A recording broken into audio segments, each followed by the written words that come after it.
नमस्कार, मी राहुल घोडके.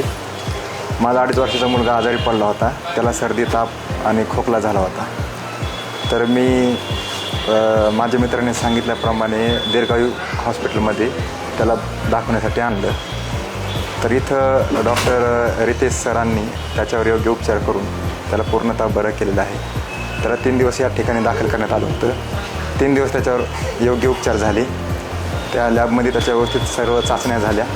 त्या चाचण्याच्या अनुषंगाने या ठिकाणी उपचार करण्यात आले आणि माझा मुलगा आता पूर्णपणे बरा झालेला आहे. इथला स्टाफ आणि इथले सर्व मेंबर एकदम चांगले आहेत. त्यांचं वागणं, त्यांचं बोलणं, त्यांची आपुलकी या सर्व गोष्टी भारावून गेलेलं आहे. आणि या दवाखान्यामध्ये स्वच्छता, शिस्त या सर्व गोष्टी एकदम व्यवस्थित आहेत. त्याबद्दल काही दुमत नाही. मी माझ्या मुलाला इथं आणलं होतं आजारी असताना, आता पूर्णतः बरा होऊन त्याला मी आता घरी घेऊन जात आहे. मी आनंदी आहे. डॉक्टरांना खूप खूप धन्यवाद, आभारी आहे त्यांचा.